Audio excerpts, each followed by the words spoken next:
Hey, what's going on, guys? In today's video, I'm going to be talking to you guys about the LEGO expansion and if you guys should buy it or not. So I am just going to put this out there. I did have a second thought and look back on the expansion after a few days because I previously recorded this and I was just super pissed off with the update for some reason. But coming back to it, I want to kind of address some different points. So let's go ahead and get into how this video is going to work. So basically there's going to be two parts, and one of them is going to be the cons of the update and one of them is going to be the pros. So it's basically giving you guys both sides to the story, if it's a good update and a bad update. But let's go ahead and get right into it. So to start off the video, let's go ahead and jump right into the cons. So one of the biggest cons that I can see with this update is that there's only 3 cars to it. And I do believe that there's more coming out later, but just the fact that they spent this much time just to release 3 cars in an expansion isn't too great. So the next thing that I see wrong with this expansion is that everybody wanted a Hot Wheels 2.0. I previously never played the Hot Wheels expansion for Forza Horizon 3, but everybody seemed to have a blast on it, and I thought that that could be a ton of fun, but I still feel like Legos was a great idea, and I feel like it's a ton of fun. So while I was playing the LEGO expansion for the first time, it felt like I was still playing Forza. It wasn't like this whole new game, which I really feel like if we did Hot Wheels or another idea, it would have been maybe different. But I do understand that they still want to keep the same style of game at the same time. And going along with that, all the races pretty much felt the same. So let's say I was doing a cross-country race, it still felt like a road race because I'm just driving on Legos. Like, I didn't really notice that big of a difference. This is my first time playing, of course. Now going back on it, I can realize it a bit where they are different, but they're not too different to the point where I would name one an off-road race and one a road race. So these next two are probably my biggest cons with the whole entire expansion. And so one of the bigger ones is that there wasn't a playground games in it. So if you guys don't know, which you probably do, playground games are things like infection, survival, capture the flags, and all of those.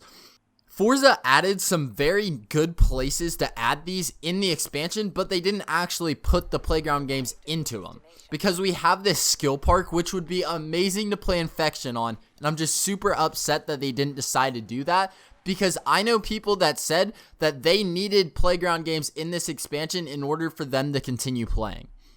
I think that they really need to change this and maybe include it in a future update, because this is something that we need to have in a DLC, which would just make Forza an even better game.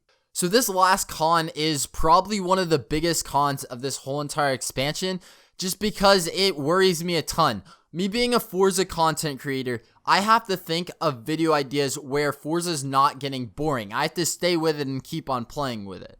So they released this update with over a year left in this Horizon game. Like, we don't know what the future of the rest of Horizon is, because I've gotten bored of playing Forza Horizon 4 if I played it like for 1 month.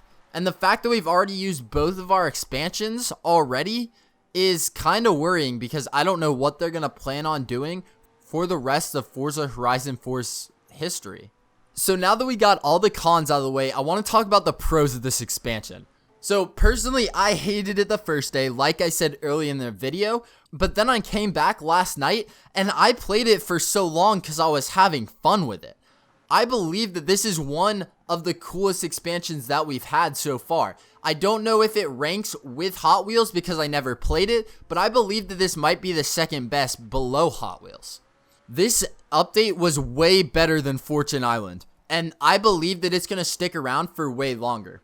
So one thing that's super cool is that they added challenges that you have to complete in order to progress and get cars. So it's not like you can just bring your credits in from previous expansions and the regular game and just bring them in and just buy everything and just complete it with money. So that's kind of cool that they added. Another thing that you can really see in details is the work that the devs had on the graphics of the whole game. Like, you can see specific Lego pieces, and in the city I was just blown away the first time I was playing it. going alongside that, the Legos fall off of your car when you collide with other things. That is one of the coolest things I think I've ever seen with this Forza game, just because like you could see these Lego bricks falling off and the noises that come along with them. You can see that they looked at all the Lego games that were produced before, and it's the same just satisfying sound. Another cool thing that they have are some really cool areas to drive around in. It's so unique and diverse that it just goes along perfectly. I don't know how, because it's just random things. Like we have aliens, we have dinosaurs, we have a city, we have soccer fields, we have a racetrack, which is my favorite area by far because you can do NASCAR in it. But it's like if you take a right out of the city, you're going into the desert. If you go down, you're going to the coast where pirates are.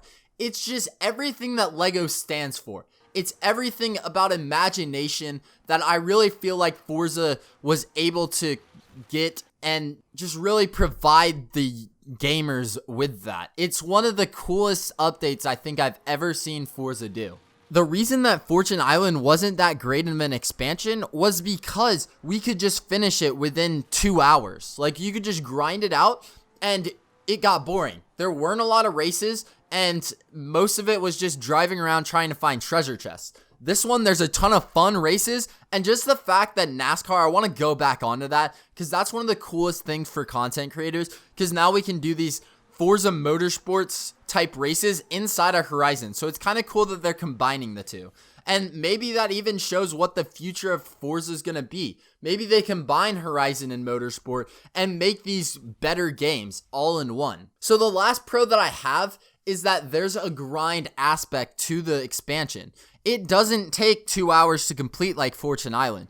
It's going to take a long time for people to get bored of it just because you can keep on unlocking things. There's so many challenges. I don't know exactly, but you want to earn all the Lego bricks, unlock every single house, car, and there's such a fun thrill that you get once you complete all the challenges. So these are just my opinions. Don't let me try to convince you, but I did want to help out if you guys are still deciding to get the Lego expansion or not. If you guys want to know how to get the bonus bricks in Forza Horizon 4 super quickly, be sure to click the info card on the top right of your screen right now. Be sure to like and subscribe if this video did help you out. But with that, I will see you guys in the next one. Peace.